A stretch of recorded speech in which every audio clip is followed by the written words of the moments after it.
Kaunting linggo na nga lang ay pwede na nga ako manganak mga mare. Magandang araw mga mare. For today's vlog ay magne-nesting vlog naman tayo. Bali, sasama ko na nga rin pala dito yung check-up namin nung nakaraan.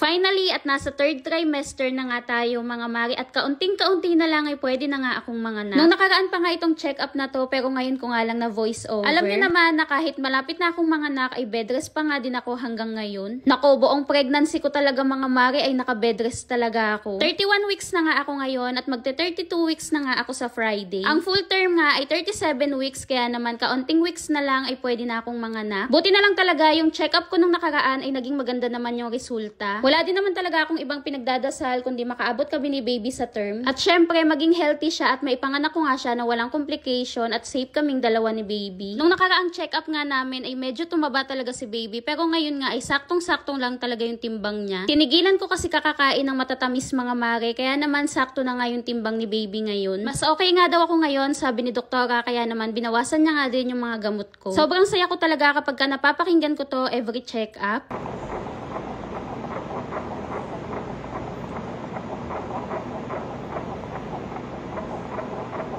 Diba, napakasarap talaga pakinggan ng heartbeat ni baby. Dahil malapit na nga rin ako manganak, ay syempre nagni-nesting na din ako mga mare. Actually, nung nakaraan pa talaga ako nagni-nesting nung nalaman ko yung gender ni baby. Kaso hindi ko nga lang talaga ma-videohan at alam nyo naman, bedrest pa din ako. Ngayon ay medyo okay nga yung pakiramdam ko kaya naman magne-nesting vlog nga tayo. Bali, mga products nga pala ito from Tiny Buds. Grabe mga mare, sobrang dami kaya naman sobrang saya din talaga ng aking puso. Halos lahat nga ng products na to ay ginamit ko na rin kay Azaya kaya naman subok ko na talaga yan. Napakarami nga nitong kinuha kong mosquito patch mga mare. Alam nyo naman, tag-ulan na ngayon. Dinamihan ko na at magagamit din naman kasi ito ni Azaya. Kumuha nga rin ako nitong natural laundry powder at dinamihan ko na nga din. Alam nyo naman ang newborn, palit ng damit kaya naman napakaraming labahin. Kumuha nga rin pala ako ng mga cotton pads mga mare. Itong mga dry cotton wipes naman ay ngayon ko pa nga lang ito masusubukan. Maganda nga ito sa mga newborn pangpunas ng poop. Kaya naman dinamihan ko na nga rin talaga yung pagbili niyan. Ang cute nga kasi may kasama pa nga itong stuffed toy mga mare. Si Kingsley, the Brave Lion nga pala ito mga mare, ang bagong member ng Tiny Buds Kingdom. May kasama nga rin niyang storybook pati nga rin itong towel. Nako, napaka-cute talaga at tuwang-tuwa nga si Azaya nung nakita niya. May iba pa nga kaming stuffed toy dito na member din ng Tiny Buds Kingdom. Meron nga rin pala ako ditong natural diaper changing spray. Isa nga rin pala ito sa dinamihan ko kasi alam nyo naman ang newborn may at maya dumudumi. Kumuha nga rin pala ako ng mga iba pang essential tulad na nga lang nitong cuff.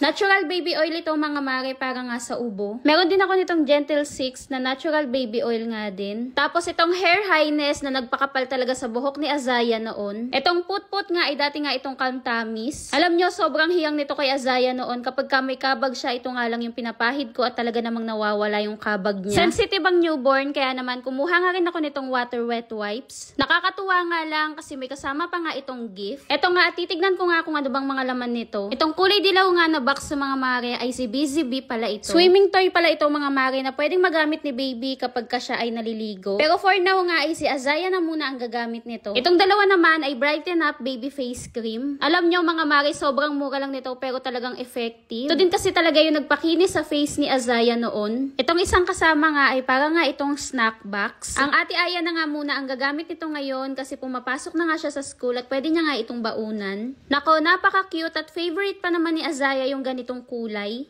Meron nga rin itong natural sunflower soap at itong postnatal whitening cream. Galing nga pala ito sa Buds and Blooms mga mare na magagamit ko nga pagkatapos kong manganak. Itong isang box naman ay punong-puno nga ito ng fabric softener at itong natural baby bottle wash. Na-excite na tuloy ako i-organize itong mga mare pero ngayon nga ay hindi ko pa talaga kaya. Gusto ko kasi kapag ka-inorganize ko nga yung mga gamit ni baby ay i-vlog ko. Kaya naman hindi ko pa nga pinapasimulan sa kanila i-organize yung gamit ni baby kasi nga gusto ko ako ang gagawa. Nag-hoard na talaga ako ng Tiny Buds products kasi ito talaga yung isa sa pinagkakatiwalaan kong baby brand. Bukod kasi sa mura na maganda pa ang quality mga mare. Part 1 pa nga lang itong nesting vlog natin mga mare at marami-rami pa nga ito. So ayun lang for today's video. Kita-kita tayo next vlog!